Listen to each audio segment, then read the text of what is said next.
Oi, pessoal, tudo bem? Nesse vídeo eu vou fazer para vocês a resolução de alguns dos exercícios dos últimos mini testes, aqueles que vocês indicaram que vocês queriam que eu refizesse. Tranquilo? Então, da segunda unidade, que inclui variáveis aleatórias contínuas, é, distribuição da média amostral, intervalo de confiança e teste de hipótese. Primeiro exercício, foi Edson que pediu, é do mini teste 8. Mini teste 8. E aí a questão diz, ó, há 39 alunos em uma classe de estatística básica. Com base nos anos de experiência, o instrutor sabe que o tempo necessário para corrigir a primeira prova, escolhida aleatoriamente, é uma variável aleatória com valor esperado de 8 minutos e desvio padrão de 5,2. Se os tempos de correção são independentes e o instrutor começa a corrigir às 19h30 e corrigir continuamente, qual é a probabilidade? A gente quer saber a probabilidade de que ele termine de corrigir antes de começar o noticiário às 11.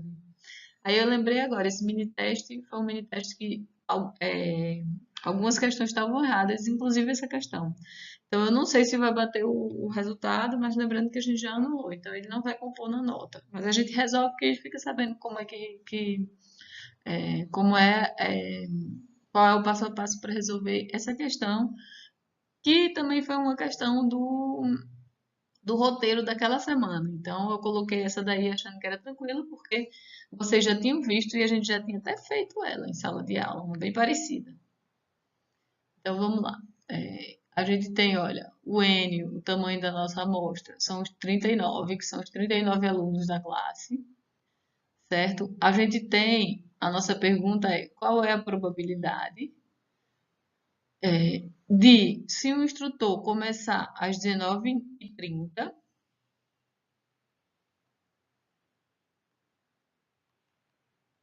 qual é a probabilidade dele terminar antes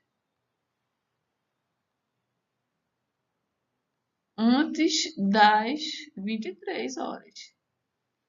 Então, ele vai corrigir 39 provas nesse período de tempo. Quantas horas vão dar? Então, a probabilidade do tempo total, tempo de correção, eu vou botar só tempo, tá, gente? A variável aleatória é o tempo total de correção das 39 provas.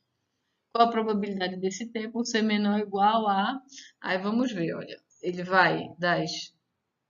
Vamos pegar das 8 até as 11 e depois somar meia hora. Então, 8 às 9, 9 às 10, 10 às 11, certo? 3 horas, mais a meia hora de 7h30 até 8. Então, são quantas? 8 às 9, 9 às 10, 10 às 11, mais meia. 3 horas e meia. 3 horas e 30. Eu vou transformar em minutos, certo? Porque para a gente ter uma...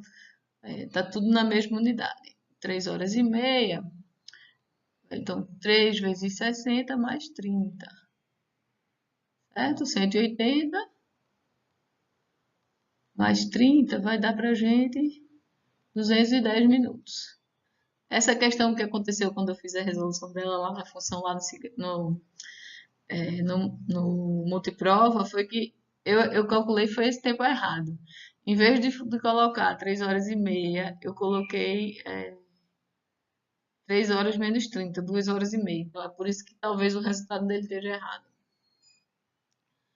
Então, pronto. O tempo ser menor ou igual que 210 minutos no total, sendo que o tempo é o tempo total. Então, na média, ele vai levar quanto? O tempo médio, que eu vou chamar de x barra 39, vai ser, eu vou dividir por 30 esses dois lados dessa equação, certo? Por 30 ou por 39, para a gente ter o tempo médio por prova.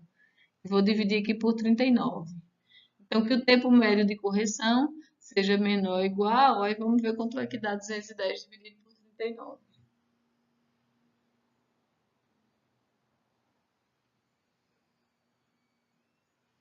Dá 5,38, 38,5 minutos por prova, em média. Então, ele vai ter várias provas para corrigir e é até rapidinho esse instrutor, né? Geralmente eu demorava mais do que isso nas minhas. E aí, o que, é que a gente sabe da distribuição do x barra 39? A gente não sabe muito, mas como o n é grande, como N é grande, acima de 30, então a gente vai usar o teorema do limite central e vai dizer assim, o x barra 39 vai ter uma distribuição aproximadamente normal com a mesma média da variável, que é dada 8, e o desvio padrão, 5,2, o original, dividido por raiz de 39, por raiz de n. Tranquilo? Aí a gente vai normalizar. Vamos ver quanto é que dá esse número primeiro. Vou pegar esse valor daqui, vou calcular os scores e associado a ele, vou olhar na tabela da normal direto. Então, vamos lá.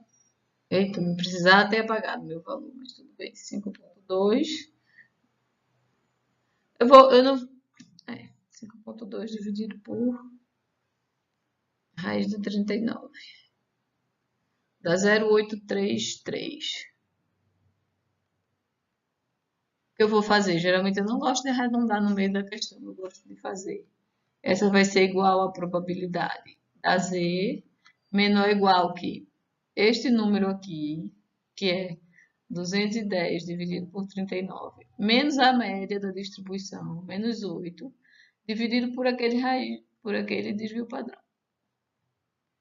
Calculo esse Z sem arredondar. Quem quiser arredondar pode arredondar, mas talvez dê uma diferençazinha. Vou arredondar para duas casas decimais, que é o que a gente tem de precisão na tabela do Z. E aí depois a gente olha direto na tabela Z o resultado. Deixa eu fazer essa conta aqui. 210 dividido por 39 menos 8 dividido por 5,2 dividido por raiz de 39. E agora vai fechar direitinho. Opa, botei uma mais. Então deu menos 3,14. Menos 3,14, aí eu olho direto na tabela, é para dar um número bem pertinho de zero. Como eu falei para vocês, talvez a gente não tenha o resultado. Deixa eu ver aqui minha tabela da normal, para mostrar para vocês qual é o resultado. E aí, pessoal, desculpa, né? Já era para ter colocado a tabela no slide, mas eu esqueci. Vou parar a gravação, no próximo slide eu coloco a tabela e a gente olha quanto é que dá. Só lembrando que a gente tinha anotado no slide passado, essa probabilidade vai ser igual à probabilidade da Z menor ou igual que menos 3,14. Eu coloquei a tabela só para mostrar para vocês o seguinte. Aqui a gente tem o menor valor, menos 3,09. A gente não tem, então, menos 3,14. É o máximo que a gente tem, menos 3,09. Mas se a gente olhar, vocês vão ver que é 0,0010. É muito pequeno. Então, se eu fosse marcar aqui, eu teria que marcar a opção com valor menor do que 0,010. Na verdade, é 0. Eu multiplico. Seria 10%, que seria 0,1%. Mas, como eu disse para vocês, isso só aconteceu porque eu errei no cálculo. Quando eu coloquei a função da resposta, eu errei no cálculo do tempo total. Porque geralmente eu coloco de forma que não saia da tabela esses valores, para não ficar uma prova injusta, uma muito diferente da outra. Então, ó, essa questão foi anulada, todas as respostas dela estão erradas aqui, por isso que vocês não vão encontrar a resposta certa. Agora vamos fazer a resolução da questão 3, do mini teste 9. Está tendo uma obra aqui no vizinho, eu espero que o áudio não fique muito comprometido. Agora parece que eles deram uma pausinha. Aí essa questão foi Edson que pediu de novo. Ela diz assim: o gerente financeiro de uma grande rede de lojas de departamento selecionou uma amostra aleatória de 163 de seus clientes com o cartão de crédito e descobriu que 84 pagaram juros no ano anterior devido a um saldo não pago. Então, tiveram que pagar juros esses 84. Se a margem de erro desejada no intervalo de 90% for 0,04, qual o tamanho da amostra necessário para garantir essa margem de erro? Tranquilo? Então, o que é que a gente tem? Primeiro que nossa variável aleatória nesse caso é x se o cliente I E tem cartão de crédito, pagou juros. E aí a gente tem I variando de 1 até 163. Então, como vocês podem ver, pagou juros ou não, é uma variável aleatória qualitativa. Então, a gente já sabe que a gente vai trabalhar com P, a proporção de clientes que pagou juros no ano anterior, que tem cartão de crédito e pagou juros. Proporção de clientes que pagou juros.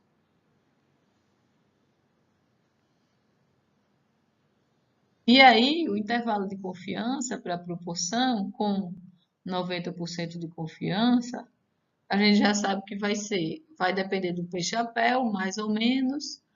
O valor crítico sai da normal padrão, 1 menos alfa sobre 2, lembrando que aqui é 1 menos alfa. Então, aqui, na verdade, a gente vai ter o Z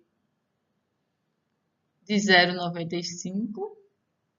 Alfa é 10%, 10% dividido por 2, 5%. Então, a gente vai pegar o valor crítico abaixo de 5%.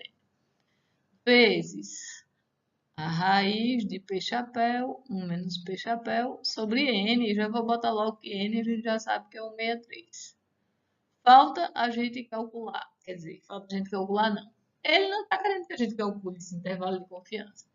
Ele quer saber, deixa eu apagar aqui esse 163. Ele quer saber o N. Aquele 163 era se a gente fosse calcular o intervalo de confiança. Ele quer saber o N, tal que essa margem de erro ela seja de 0,04. Só que para a gente fazer isso, a gente vai ter uma ideia de um peixe-chapéu que a gente vai usar, que é o peixe-chapéu que ele pegou da amostra dele com 163 clientes. Então, dessa amostra, a gente vai ter um peixe-chapéu de 84,163. Esse é a percentual de clientes, ou a proporção de clientes que pagou nessa amostra que ele olhou. E poderia ter usado essa amostra já para fazer o intervalo de confiança, mas não, ele quis saber quanto é que eu tenho que analisar para chegar nesse valor. Então, só para anotar aqui, 84 dividido por 163 vai dar 0,515. E aí, isso daqui vai ter que ser igual a E, que é esse 0,04. Também a gente sabe que esse valor crítico da normal padrão, que deixa 95% abaixo dele, é 1,645, certo? Vocês podem olhar lá na tabela, 0,95 nas células, acha o número da linha e da coluna associada. Vocês vão ver aqui que vão ter dois números aqui distantes, 164 e 165, então a gente tira a média dos dois.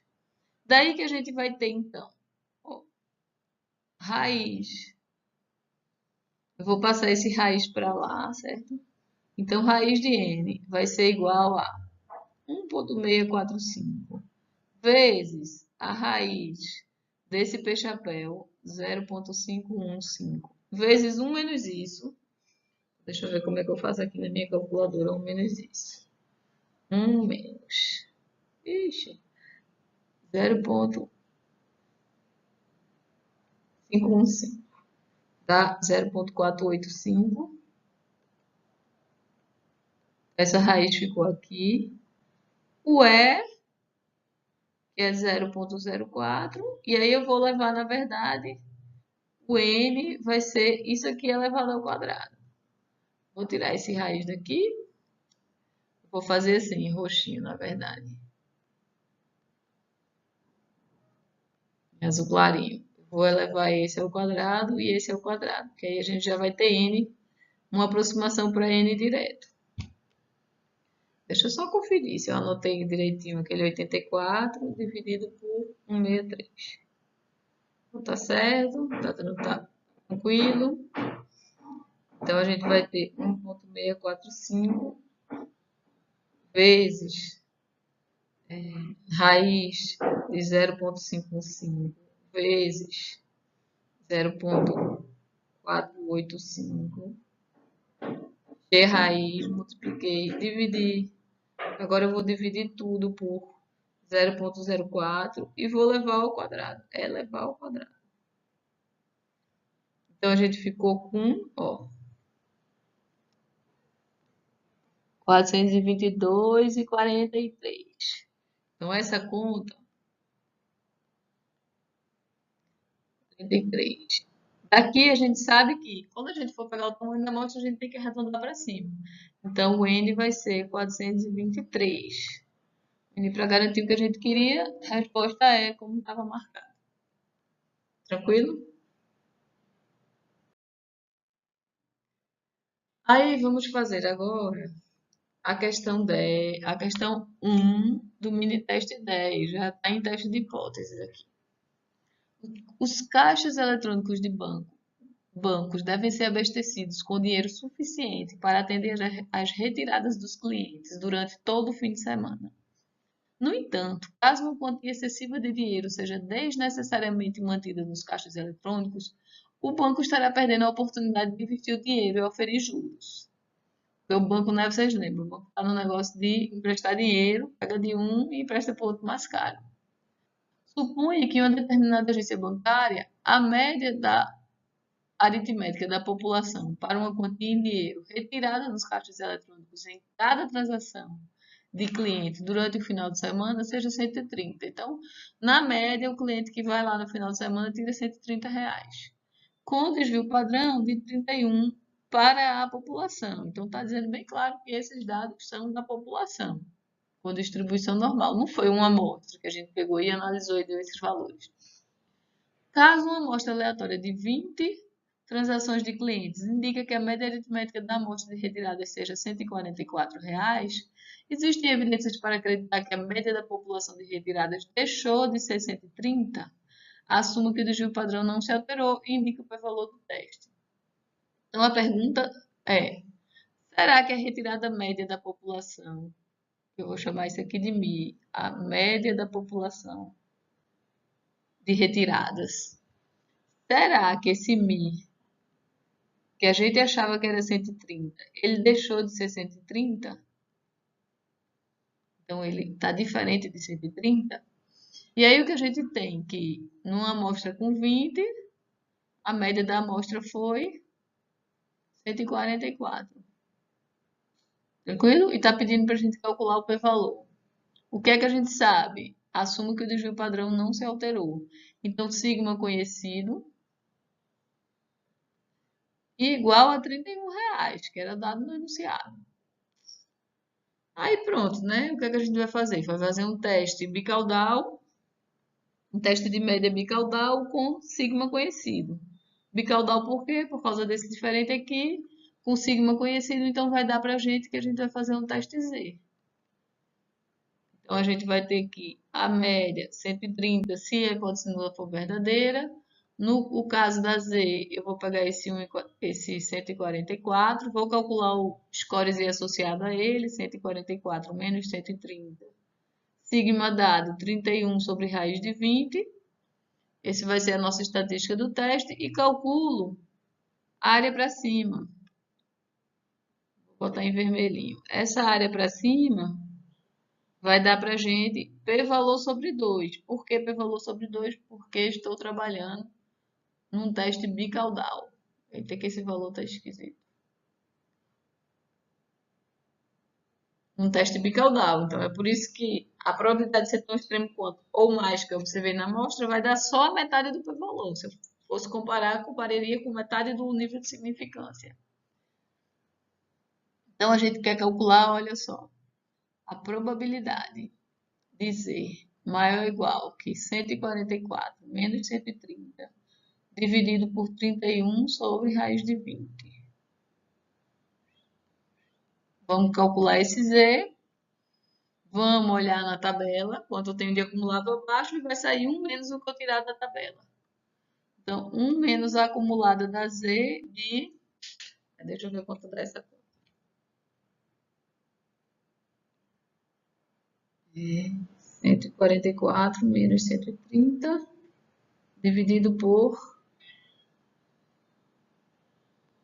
31 sobre raiz de 20.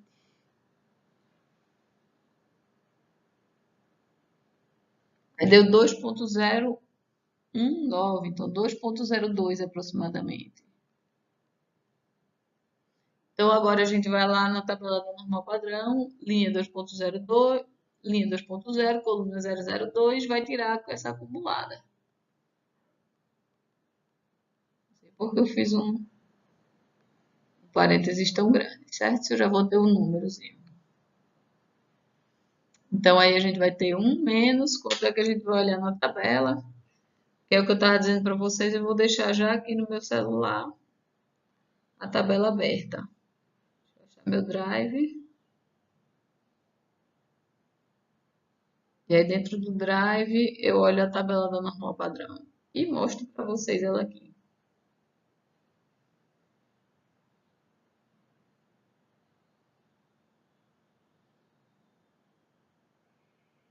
Cadê minhas pastas?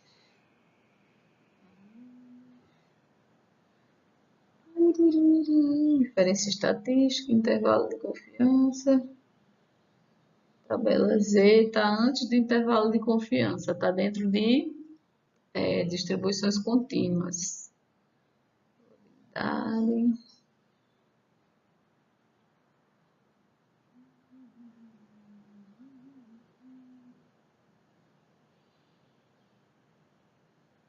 Achei a tabela. Então, a gente vai olhar quanto? 2.02. Tá aqui. 2.02 dá 0.9783. Não sei se vocês vão conseguir. Não, vocês não vão conseguir ver por aqui. Aí faz um menos o outro.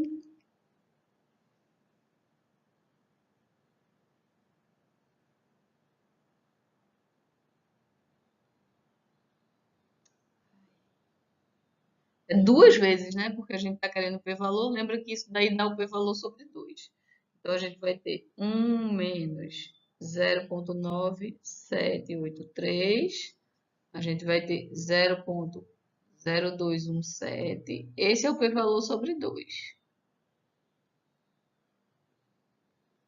Daí, então, que o p-valor vai ser duas vezes isso. 0.0434. E está aqui a resposta. Questão agora 4 do mini teste 12. Então, mini teste 12, teste de hipóteses 2. E aí eu pulei o mini teste 11. Eu esqueci que eu estava o número do mini teste era um menos o número da semana, porque a gente teve uma prova. Mas aí, bom, é o primeiro mini teste depois do 10. Questão 4, que Edson pediu. Um teste de hipótese foi realizado para testar a hipótese de que a média é 18 contra a alternativa maior que 18. Então, como a gente está olhando aqui, ó, esse maiorzinho aqui, a gente já sabe que é cauda superior. Cauda superior para a média. Os dados de uma amostra aleatória de tamanho 35 produzem uma estatística de teste T. Opa, então a gente já sabe que fez o teste T, de 1.987. Qual dos intervalos a seguir contém o p-valor para um teste? Então, eu vou fazer primeiro o gráfico, depois eu vou parar e no próximo slide a gente olha a tabela D para a gente poder responder direitinho. Mas olha só o que a gente tem. A gente tem o teste de cauda superior, certo? Então, aqui está o x barra n. Eu não sei qual é esse valor de miséria que eu estou testando, mas tudo bem, não vou precisar dele porque eu já tenho a estatística T, com n igual a 35. Então, na verdade, eu vou ter uma distribuição com 34 graus de liberdade. Então, 35 menos 1, 34 graus de liberdade. E aí eu tenho o valor de 1.987. Como meu teste é de cauda superior, essa área daqui para cima, essa área já vai me dar o p-valor direto. Não tem mais essa história do p-valor sobre 2 como na questão anterior que a gente fez. Por quê? Porque a região de rejeição está toda para essa cauda de cima. Daí que eu vou fazer o quê? Eu vou pegar minha tabela, os graus de liberdade 34. Eu vou ver onde cai esse número, 1.987. E vou olhar qual é a coluna, as duas colunas associadas, que dão a cauda superior. Toda vez eu erro lá, é espelhado, a cauda superior, associada a esse valor. Tranquilo? Então, com a tabela vai ficar mais fácil, só a gente tem que decorar esse 1987. E que a gente vai estar com 34 graus de liberdade. Então, já olhando aqui com a tabela, a gente tinha o T igual a 1,987 e a amostra de tamanho T, então a gente vai lá na linha do 34. Na linha do 34, a gente vai procurar onde é que está esse 1,987. Então, aqui 0,2, 0,6, 1,307, 1,691, 1,8, 2,03. Então, está entre esses dois números. 1,97 está entre, está nesse intervalo aqui, 1,805 e 2,032. Tranquilo? Então, a gente vai ver quais são os valores do alfa associado a esses dois números. Opa, ia pegando eles errado, né? Melhor eu fazer o risquinho assim para cima.